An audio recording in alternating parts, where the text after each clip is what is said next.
It's time for Football at 4 with Geoff Mosher. My personality is I want to win badly. I want to win more Lombardis for Philadelphia and our fans. We got the greatest fans around, and I will do everything possible. Powered by the Inside the Birds podcast. Now, live from inside the Matt Black Kia Studios. This is Football at 4. All right, Football at 4 is powered by the Inside the Birds podcast, and it is brought to you by PropSwap, America's sports betting marketplace. Sell your sports bets and take your profit. Find out how at PropSwap.com. Download the PropSwap app today. So the roster building part 2. We had free agency. We had the draft. Now what? Where do these guys fit in? Geoff Mosher is here. We'll talk about that and some other things that some of our listeners have been posting in the chat throughout the show, on the text board as well. Geoff Mosher from the Inside the Birds podcast, which drops Thursday morning tomorrow at 6 a.m. with a freshie on the Eagles offseason. What's up, Moshe? I'm good, man. How are you? Always good, man. I get Awesome. a lot of questions the last couple of days. So the Eagles didn't draft a corner other than McPherson in round 4. They obviously don't have a corner starting caliber on the roster. Roseman suggested that, hey, we traded for a guy in 2017 in August. Do they go that route again, or is there an available corner? I keep getting asked. Steve Nelson, Richard Sherman, Brashad Breeland. There are a couple veteran corners. Do they bring one of those guys in, or is a trade more likely? Or is there a diamond in the rough, a Graylin Arnold or a Michael Jacquet that they like a lot more than all of us do? Well, I mean, they drafted a kid in the 4th round that they like a lot, and Zach McPherson. And certainly right now you look at it and say he's going to get a heck of an opportunity to be able to prove that, you know, he was drafted there for a reason and that they liked some of his skill set that he's got. Do I still think Howie will wind up getting someone a little bit more accomplished between now and the start of the season? Sure. They're cash strapped now. We all know that. Casey Hayward just signed with the Raiders, I think, a day ago. Guys like Steven Nelson and Richard Sherman, older teams are waiting for the price to go down, I'm sure, but they're still going to sign for a price that the Eagles are going to have a tough time competing with unless they want to try to sign a guy, give him a very, very low base salary, and then take that signing bonus and spread it out over so many years. How many times has Howie already done that? And it's great to say the cap goes up every year, but if your number of players who are old and not so good that are guaranteed money year after year, that's less money that you have to spend in any given year if you have to cut these guys. And most likely, anybody that you're signing right now, you're not sure is going to be on the team in the next year or two. So it's a difficult position they're in.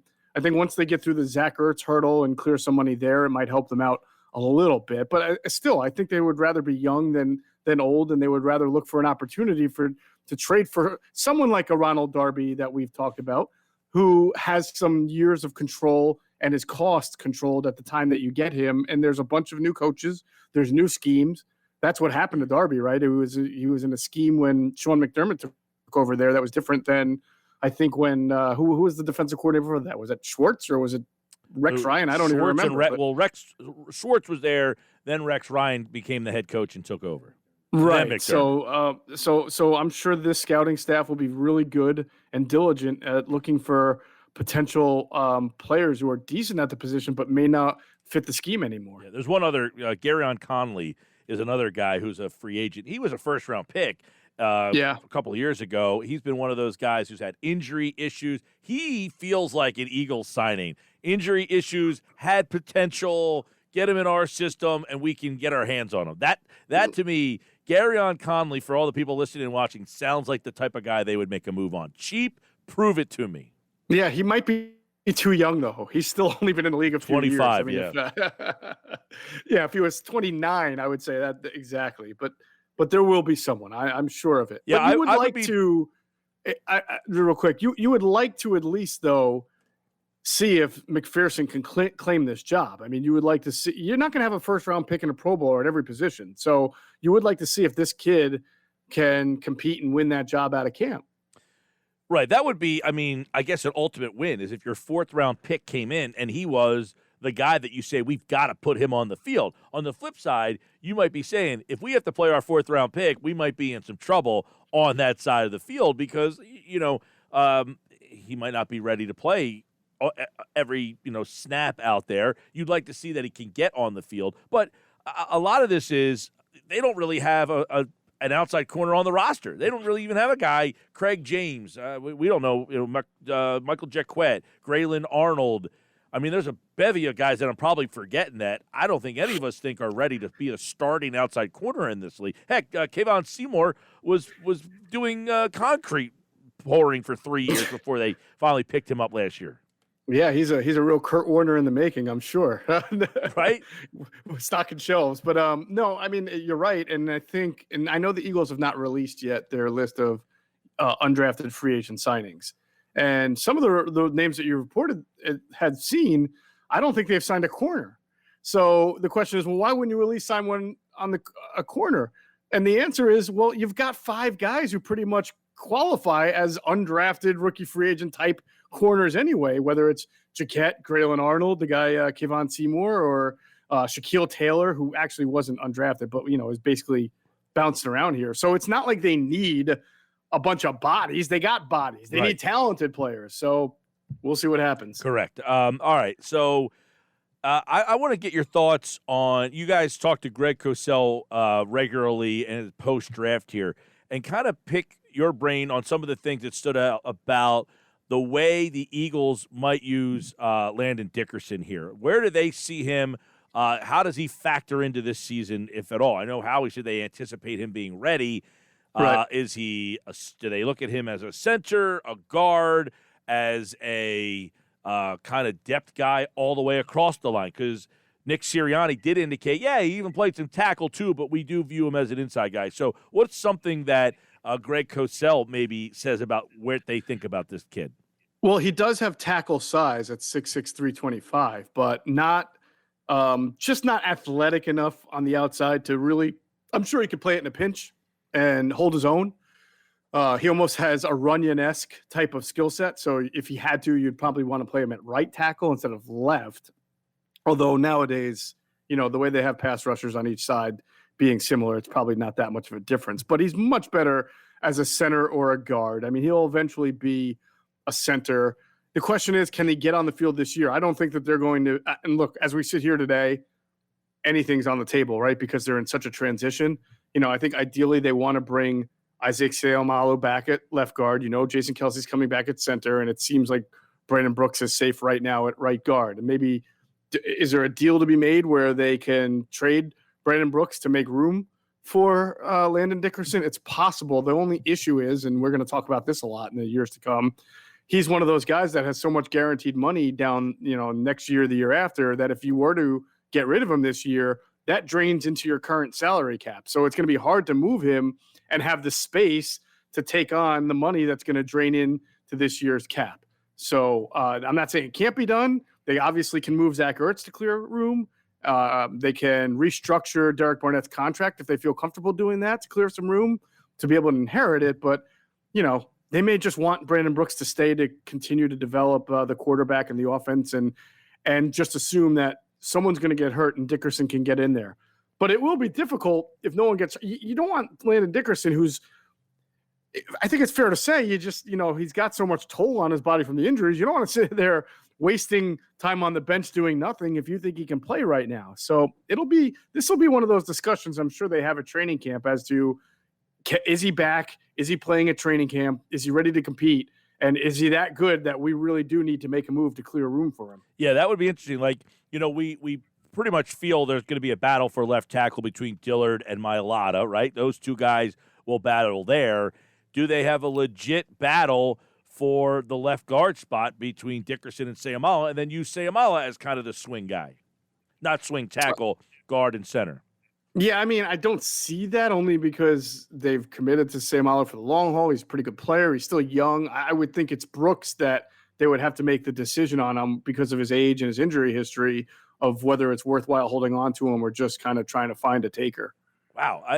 I feel like, I don't know, maybe I just view Brooks as he is a guy that, you feel pretty good about when he's back. I know he's got the injury, but he came back from this injury once and was an all-pro coming back from this injury. I know coming back from it twice, but, man, I'm not counting him out the way he looked coming off this injury. And if he's back healthy, he's one of the best in the game.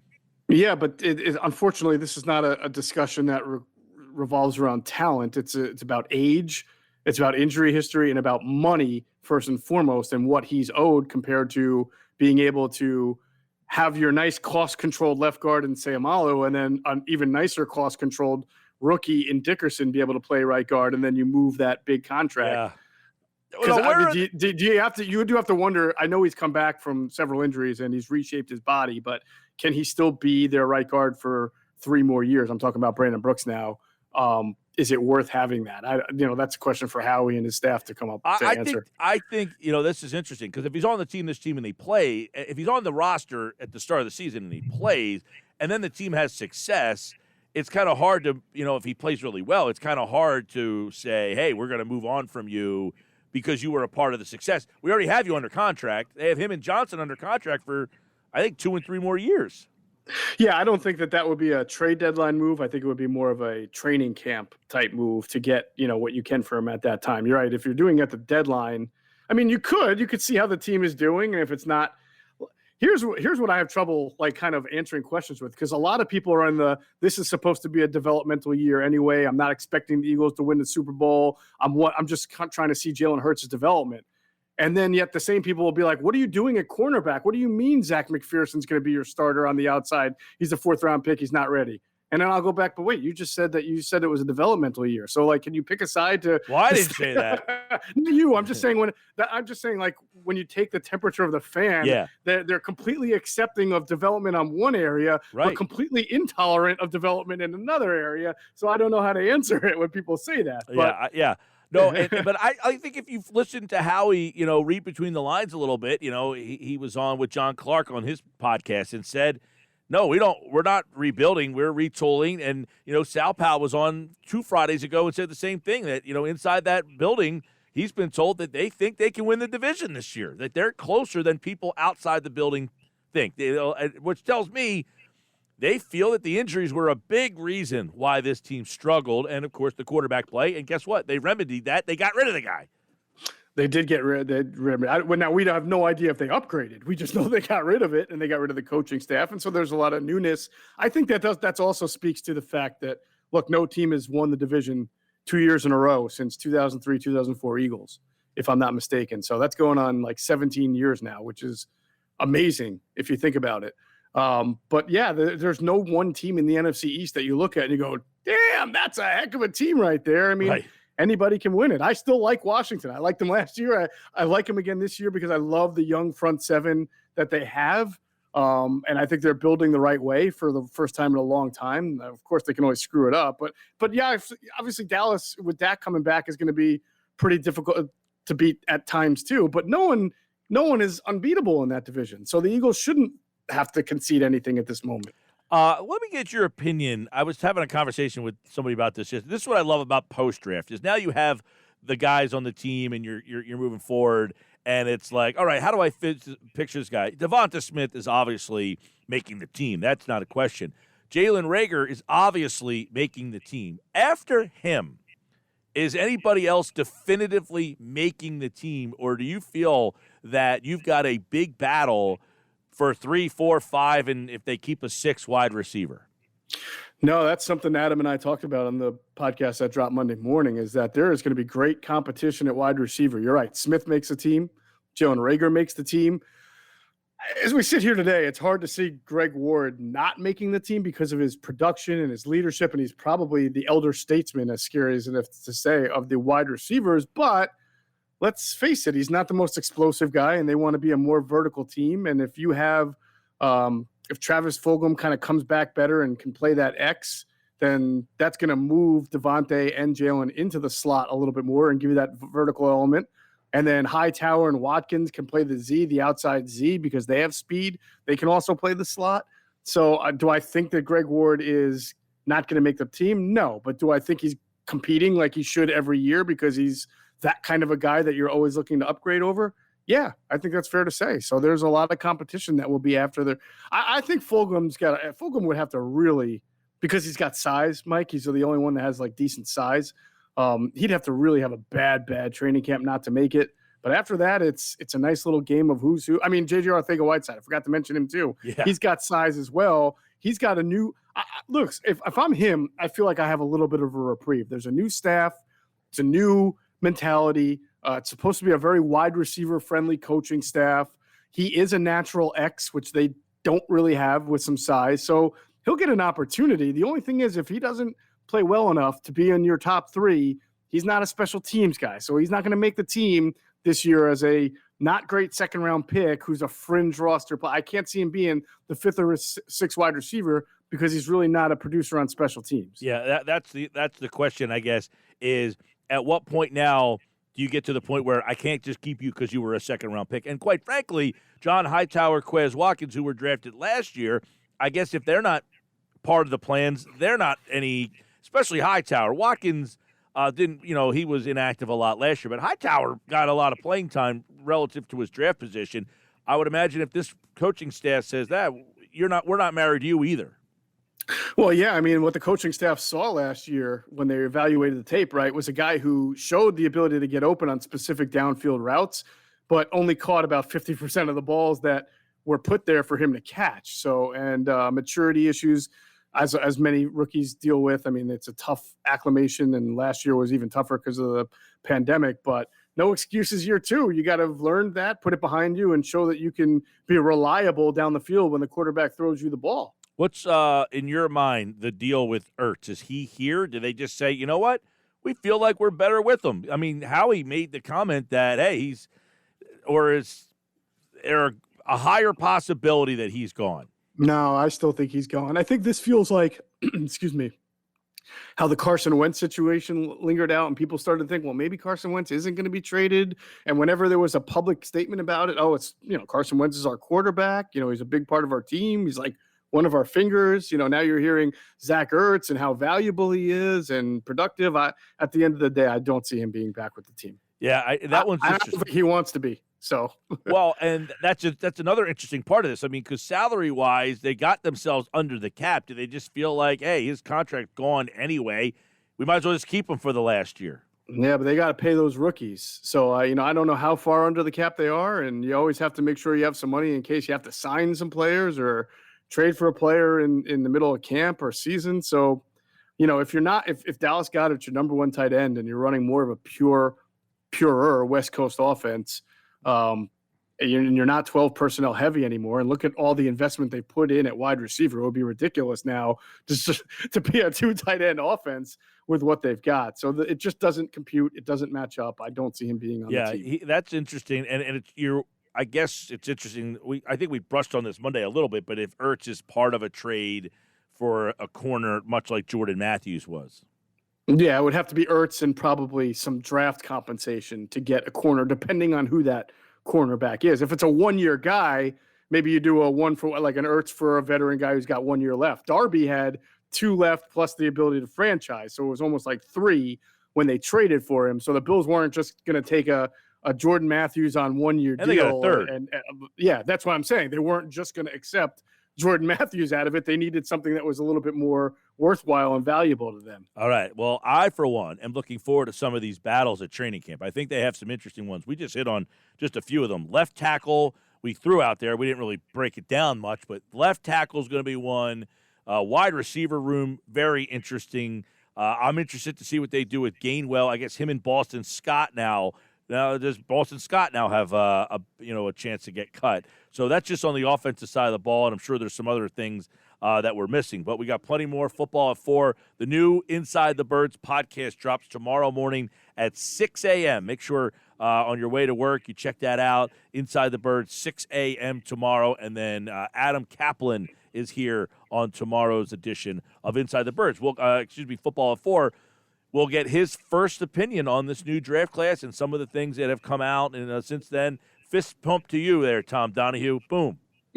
Who apparently felt the need to say that it wasn't a big deal. He didn't even know he was on the camera. So yeah. I guess the Eagles are in like, all right, we got to do something because Roseman saying it's not a big deal isn't enough. Exactly. Well, and I just to add, I was told that, and not by a propaganda source at all, but I was told that Tom felt pretty bad about that. I mean, most people don't even remember or didn't know that Donahoe was working for the team still until that happened. He's very under the behind the scenes. He's not about him. It's never been his style, and unfortunately, that happened, and it made it seem the opposite. Yeah, I said that the other day. I said I forgot he was even with the team still. Yeah, that's what I said. He's kind of been an under the radar guy, so I know he's not happy with how that got perceived. All right, and by the way, I will bring what I'm talking about up. There was a tweet out there by an NFL reporter that apparently, got the news that Tom Donahue said, "Hey, not a big deal. This happens a lot." I'll give you more details on that coming up. He's Geoff Mosher, the Inside the Birds podcast, and of course, he, like all guests, appeared via the Boardwalk Honda hotline. All right, Mosher, see you, man. All right, my brother. Take care.